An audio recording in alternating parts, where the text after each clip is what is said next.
Baik, kita lanjut mata kuliah kita hari ini.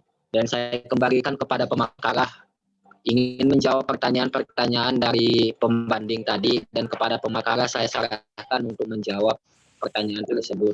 Sekian dan terima kasih. Baik, saya akan menjawab pertanyaan dari Aidatul Fauzia. Yang pertanyaannya itu, adakah kitab lain yang membahas apa cuman itu aja kitab yang membahas tentang ilmu jarh wa ta'dil yang ada di makalah? Jadi jawabannya nggak hanya kitab itu saja yang kami cantumkan di dalam makalah, itu hanya beberapa contohnya. Jadi itu ada yang pertama itu kan Ma'rifat Ar-Rijal, karya Yahya Ibni Ma'in. Baru Al-Jarhu wa Ta'dil, karya Abdurrahman bin Abi Hatim Ar-Raji.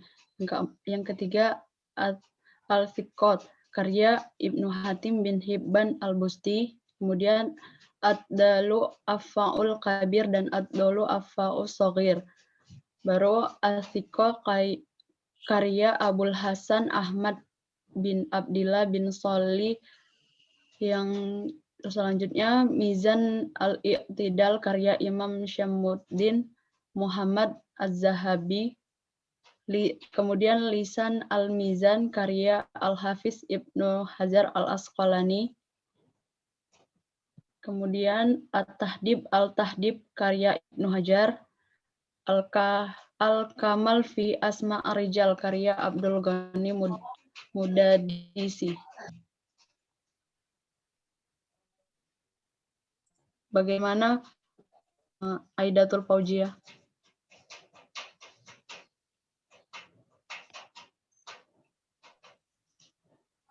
Ya, Sel. Gimana saudari Aidatul Fauzia, apakah bisa dimengerti pertanyaannya dan jawabannya? Iya, saya dapat mengerti. Baiklah, kemudian saya ingin menanggapi atas pertanyaan Baik.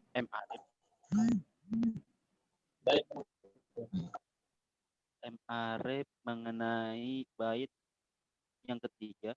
Apabila terjadi pertentangan antara yang memuji dan yang mencela, maka yang harus dimenangkan adalah orang yang memuji.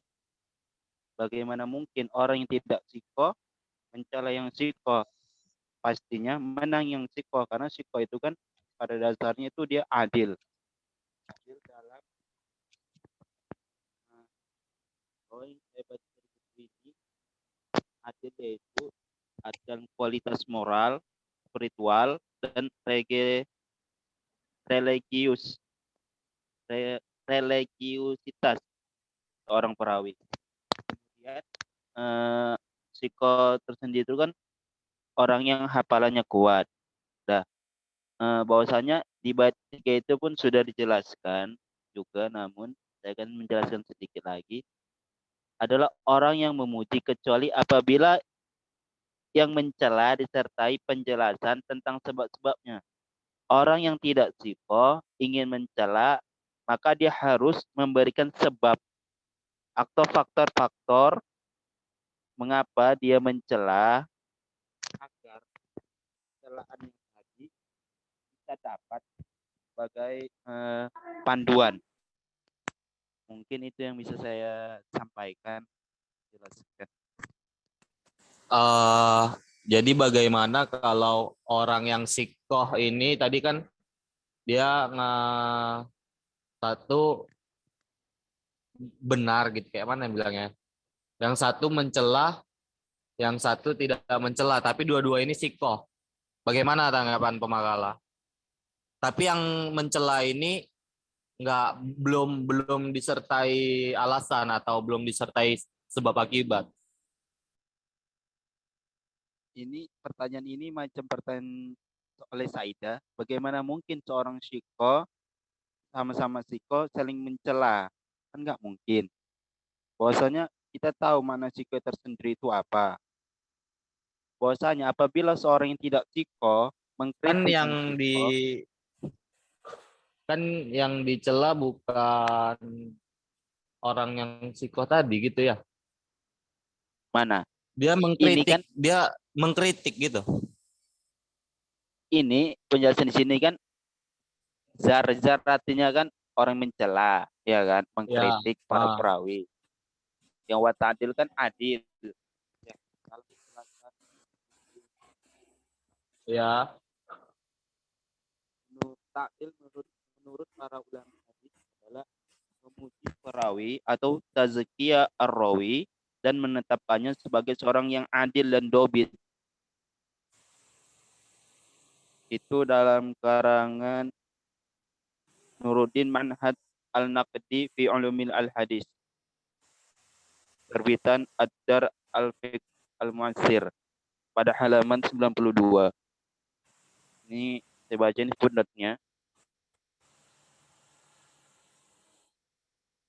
Itu saja. Gimana MRF? Oke.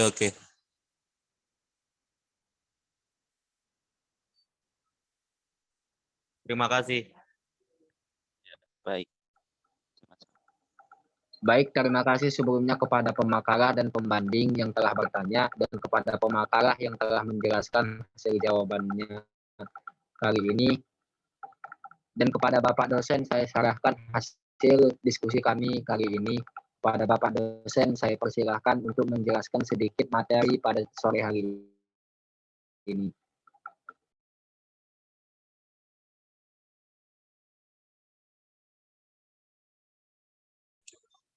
Bismillahirrahmanirrahim. Assalamualaikum warahmatullahi wabarakatuh.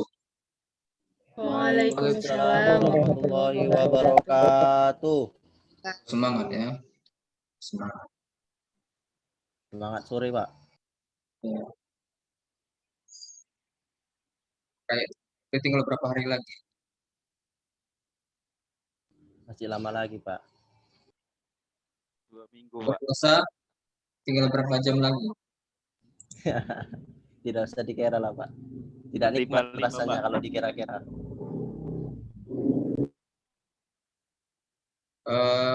Kita membahas pada suara saya bisa didengarkan dengan jelas atau terputus-putus? Jelas, Pak, jelas. Jelas. Jelas Pak, kadang terputus juga Pak. Oh, terkadang terputus. Mungkin itu jaringan yang punya itu, Pak. Harus kembali ke jaringan yang urus ya. Kita membahas kaidah al-jarhu muqaddam ala ta'dil idza kana mubayyana.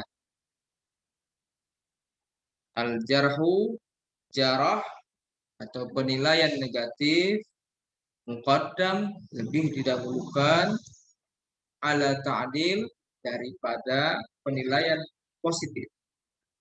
Idza kana mubayyana. Apabila yang menjarah atau jarah itu dijelaskan. Dalam redaksi yang lain ada istilah kana mufassaran. Apabila jarahnya dirinci. Apabila jarahnya dirinci. Kaidah ini adalah salah satu kaidah jarah. Kaidah al-jarh muqaddam ala ta'dil idza kana mubayyanan ini adalah salah satu kaidah jarh. Seperti yang sudah kita jelaskan, apa poin-poin yang harus kita dapatkan pada pertemuan kali ini. Pertama, kita harus mencari tahu di mana kaidah ini bisa diterapkan. Yang kedua, siapa yang menuliskan kaidah ini dan unsur latar belakangnya seperti apa. Yang ketiga, bagaimana uraian daripada atau pemaknaan daripada kaidah tersebut. Yang keempat, bagaimana contoh.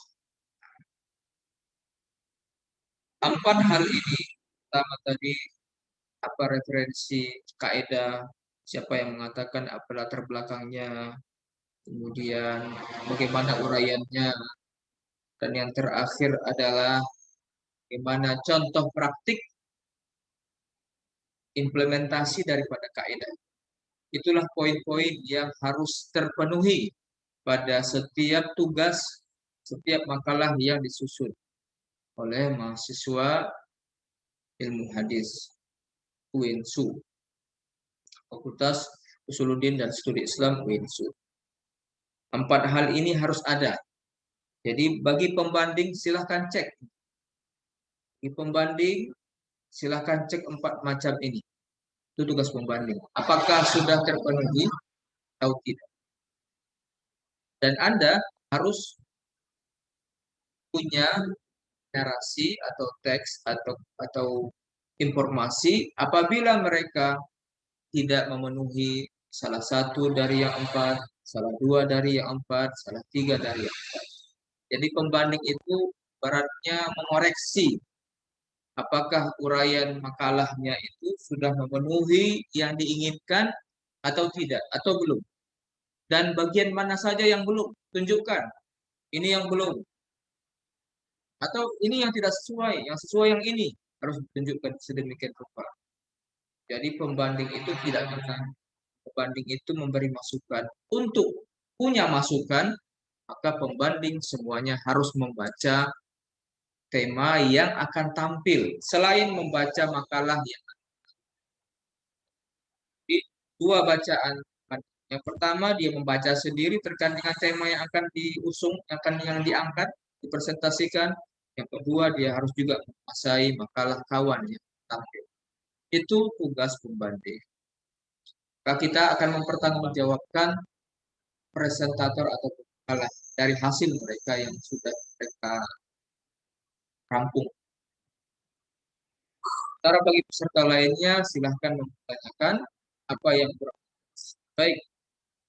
Kaidah ini, bagaimana cara mencarinya? Coba perhatikan semuanya. Masih ada yang masuk.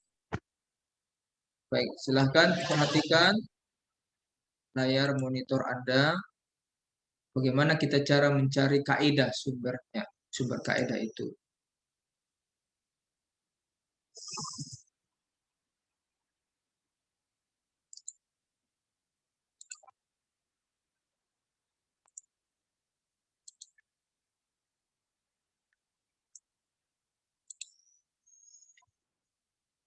Sudah kelihatan semua?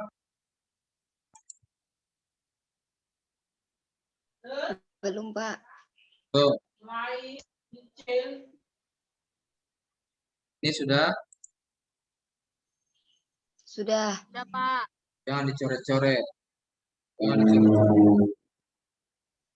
Kita ketik di Google kaidah yang mau kita cari. Dan sehingga muncullah informasi seperti ini. Tapi dengan syarat kita buat, kita cari kaidah ini pada books. Di sini ada yang tampil books secara otomatis, ada juga yang tidak tampil books secara otomatis. Maka kita cari more. Kita cari yang books. Muncullah sumber-sumber kitab-kitab di mana kaidah ini berasal. Kaidah yang mana tadi? Al-jarhu muqaddam ala ta'dil idza kana mubayyan. Kita cari mana yang bisa dibuka.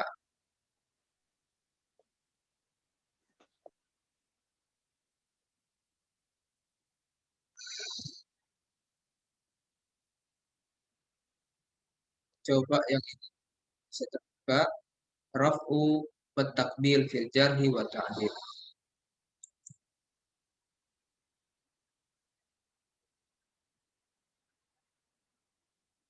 Ini hasilnya. Wa qawlu al-Hafidz Ibnu Hajar fi Nukhbah al-Fikr. Pendapat atau ungkapan al-Hafidz Ibnu Hajar. Siapa nama Hafiz Ibnu Hajar? Ibnu Hajar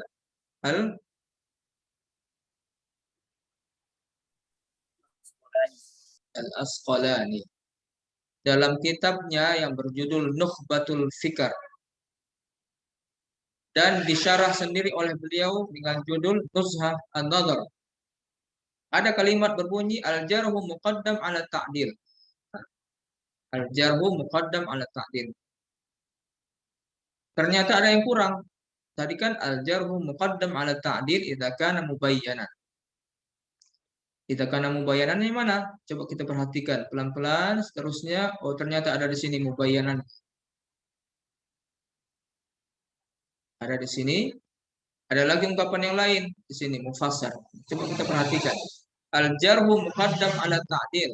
Jarah didahulukan ketimbang ta'dil.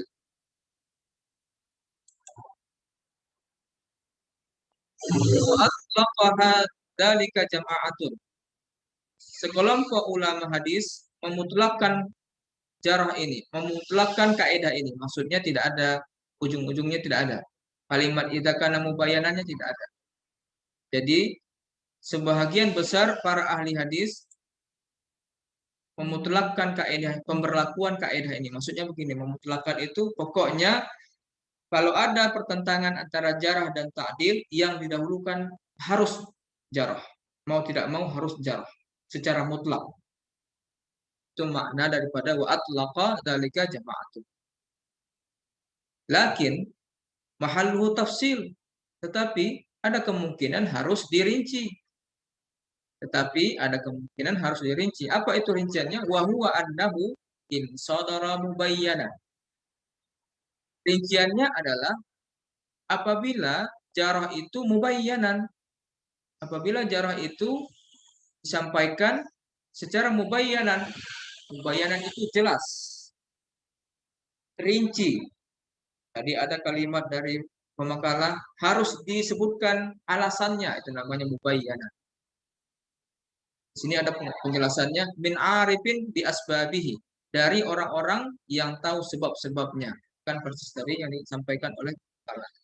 Jadi jarah yang didahulukan itu adalah jarah dari orang yang mengetahui sebab-sebab jarahnya. Li'annahu idza kana ghairu mufassar, apabila jika tidak dirinci, apabila jarahnya tidak dirinci, lam yuqdah fi man sabatat adalatuhu, tidak merusak orang-orang yang telah tetap keadilannya. Jadi kalau ada orang yang sudah tetap keadilannya, tapi ada yang menilai dia jarah dan tidak dijelaskan alasannya, tidak mubayyanan, tidak mufassaran, maka itu tidak merusak. Lam yuqtah, tidak merusak. Jarah yang demikian itu tidak mampu merusak keadilan orang yang sudah jelas-jelas keadilannya. Kalau dia tidak menjelaskan alasannya, tidak menjelaskan sebab. Oke, kita jangan sampai ke situ dulu. Tadi inti kita mencari tahu di mana ada kaidah itu, di mana sumbernya, referensinya. Ini jawabannya, kaidah itu salah satu referensinya adalah kitab Nukhbatul Fikr dan disyarah kembali oleh Ibnu Hajar Al-Asqalani dalam kitabnya juga Nuzhatun Nazar. Maka itu adalah referensi kaidah tersebut. Oke. Apa latar belakang kaidah itu dimunculkan? Kaidah itu dimunculkan apabila yaitu pada saat terjadi pertentangan antara dua orang kritikus hadis menilai satu orang periwayat hadis. Misalnya ada dua orang kritikus hadis, satu menilai thiqah, dua menilai dhaif. Apakah mutlak yang mendhaifkan ini yang diunggulkan ketimbang yang mensikohkan? Itu pertanyaan besarnya. Karena kita tahu ada sebagian para ulama mengatakan orang yang mendhaifkan itu pasti lebih tahu keadaan orang daripada orang yang mensikohkan seorang riwayat hadis. Dengan alasan itulah maka setiap yang mendhaifkan itu pasti lebih diunggulkan pendapatnya daripada yang mensikohkan. Apakah itu berlaku secara mutlak? Tidak. Maka dimunculkanlah kaidah ini. Al-jarhu muqaddam ala ta'dil idza kana mubayyanan. Maksudnya, jarah itu bisa diunggulkan, tapi dengan syarat jarah itu harus mubayyanan. Harus disebutkan sebab-sebab jarahnya. Harus dirinci apa alasan dia menjarah. Kalau tidak, maka yang dimenangkan adalah yang mensikohkan atau yang mentakdil. Jadi misalnya ada fulan ini, fulan dinilai dhaif, fulan dinilai thiqah. Maka kesimpulan kita terhadap riwayat hadis itu, beliau atau perawi hadis itu dinilai thiqah. Kenapa? Karena yang mendhaifkannya tidak menjelaskan sebab-sebabnya. Timbul pertanyaan kan, apa itu sebab-sebab menjarahkan? Yang seperti apa yang disebut dengan mendhaifkan atau menjarah yang tidak disertai dengan alasan? Contoh kalimat yang menunjukkan bahwa seorang itu menjarah tanpa dengan alasan adalah dia cukup mengatakan fulanun dhaifun.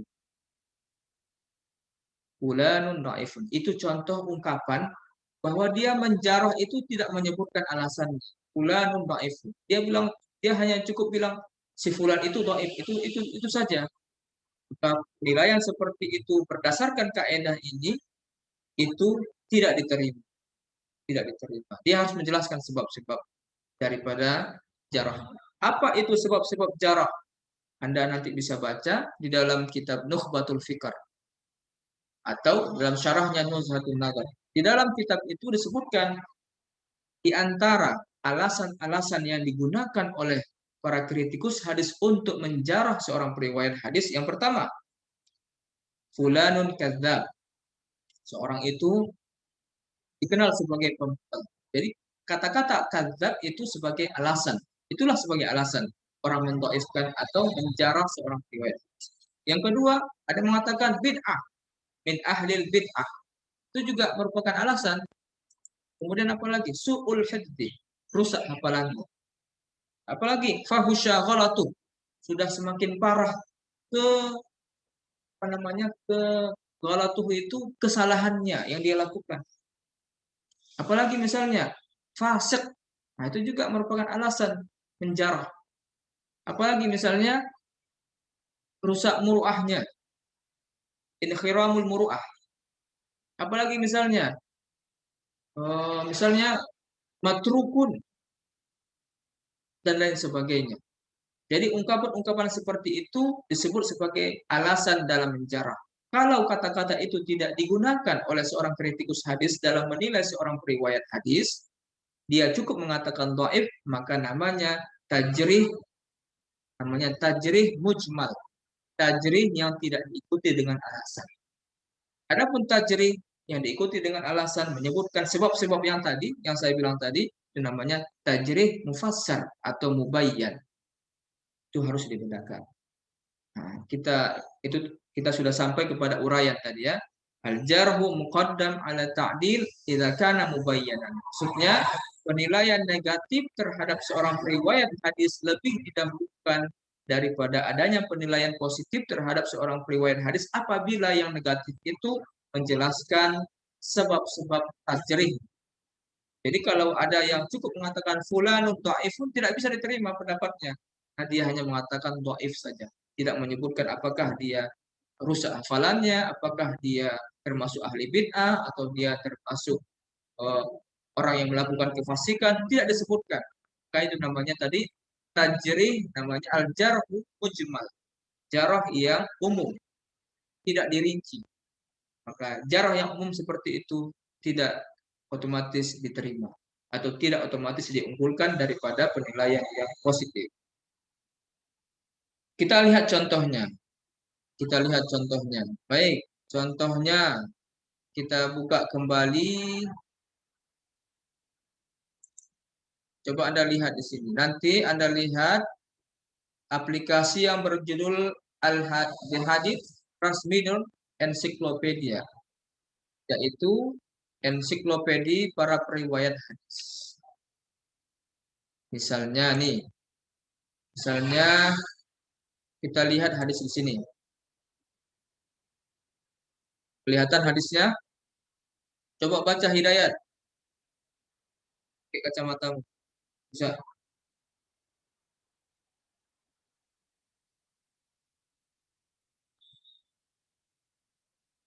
Baca. Bismillahirrahmanirrahim. Hadisnya baca. Bismillahirrahmanirrahim.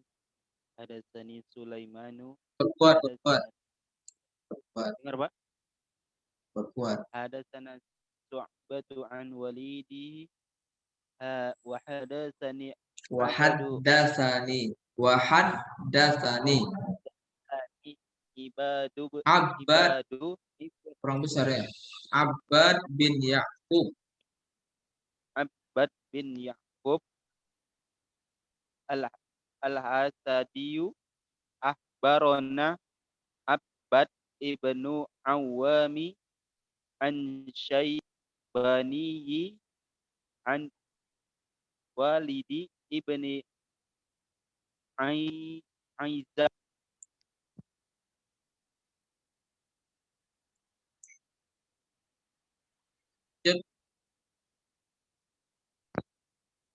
Abi Amri wa Syaibaniyi an ibni Mas'ud radhiyallahu anhu Sambung. Coba baca anna Junika. rajul Junika yang ta'ala baca. Junika baca. Lanjutkan. Anna rajula sa'ala Anna an-nabiyya rajulan sallallahu anna rajulan sa'ala an-nabiyya sallallahu alaihi wasallam ayyul a'mali afdalu qala as-salatu liwaqtiha wa birrul walidaini thumma al-jihadu fi sabilillah. Baik, terima kasih. Hadis ini berbicara yang diriwayatkan oleh Sahih Al-Bukhari. Al-Bukhari dan dalam sahihnya. Hadis ini berbicara tentang amalan apa yang paling utama. Nabi menjawab as-salatu salat pada waktunya. Ada as-salatu fi awali waktiha, di awal waktu. Birrul walidain, yaitu berbuat berbakti kepada orang tua, kemudian jihad fisabilillah. Coba kita lihat nama yang bernama Abbad bin Ya'qub. Abbad bin Ya'qub. Kita coba cek nama ini kualitasnya di aplikasi The Hadith Transmitter Encyclopedia. Kita ketik namanya di sini. Abbad bin Ya'qub. Kita cari Abbad bin Ya'qub. Abbad bin Ya'qub. Nah, ini kita lihat Abbad bin Ya'qub Al-Asadi. Kita klik hasilnya ini. Abbad bin Ya'qub. Dalam kitab ini nama kitabnya, nama kitab Rijalul Hadisnya. Kita cari yang bisa kita deteksi ya. Kita cari masih yang kita deteksi kualitasnya.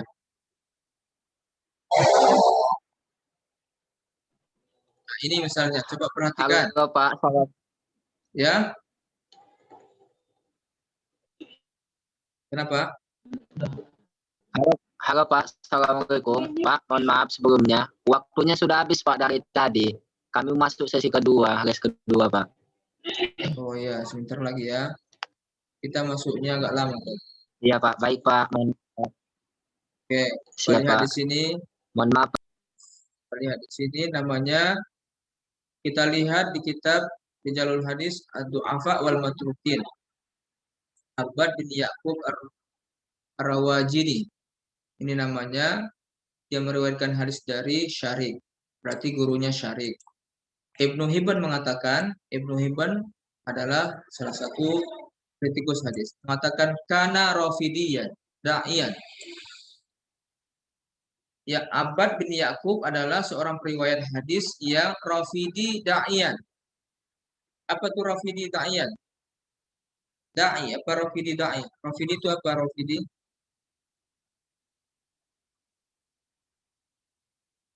Rafidi adalah seorang penganut Rafidah atau Syiah Rafidah. Da'i, dia juga sebagai seorang propaganda mazhab aliran Syiah Rafidi. Dia meriwayatkan hadis-hadis mungkar, yarwi al-manakir. Itu pendapat.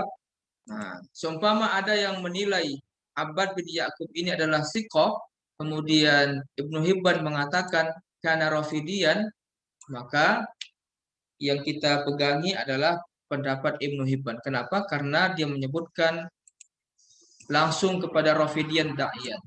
Dalam ilmu hadis, penganut-penganut di luar ahli sunnah wal jamaah disebut sebagai ahlul bid'ah. Maka di sini Ibnu Hibban menyebutkan aspek kebid'ahan Abbad bin Ya'qub. Misalnya ini tidak jumpai. Misalnya kita tidak jumpa pendapat Ibnu Hibban terhadap Abbad bin Ya'qub. Kita hanya menggunakan ini misalnya.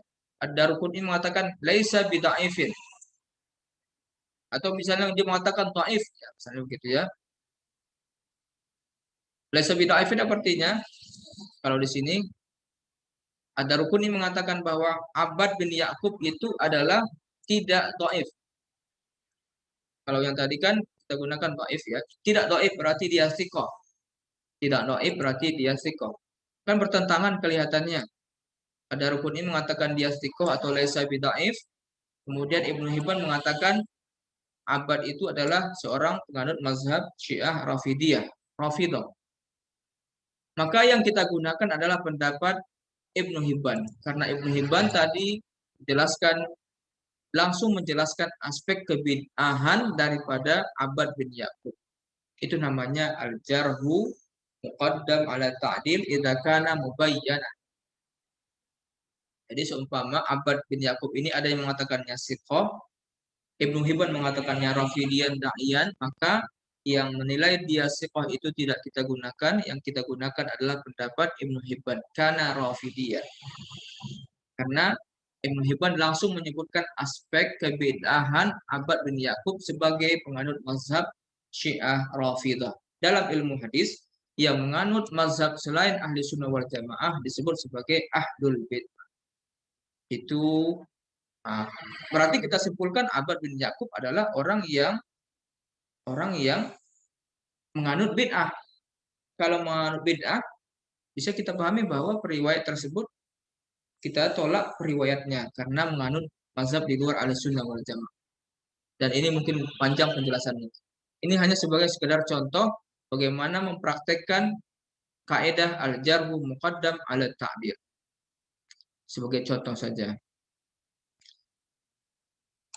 Baik, itu tadi pertama tadi sudah jelas bukunya, referensinya, kemudian latar belakangnya, kaidah tersebut, kemudian uraiannya seperti apa, dan contoh implementasi kaidah itu seperti apa. Sampai di sini ada pertanyaan? Tidak ada, kita tutup.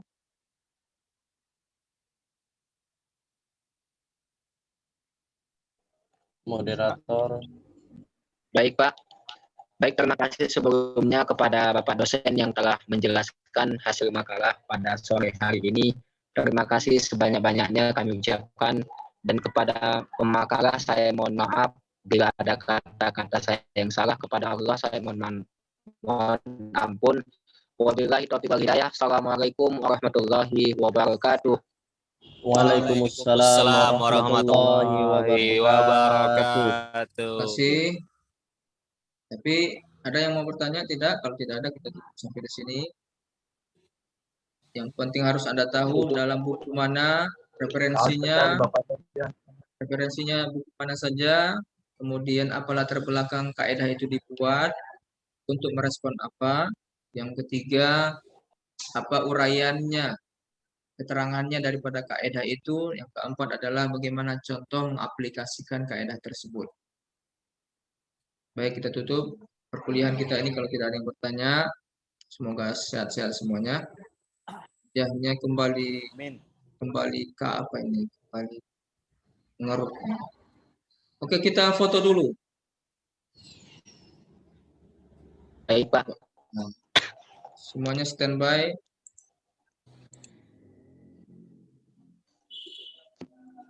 Jangan ada yang manyun-manyun ya. 3, 2, 1. Lagi lagi 3, 2, 1. Baik. Sampai di sini perkuliahan kita tutup dengan sama-sama membacakan alhamdulillahirabbil alamin. Assalamualaikum warahmatullahi wabarakatuh. Waalaikumsalam warahmatullahi wabarakatuh.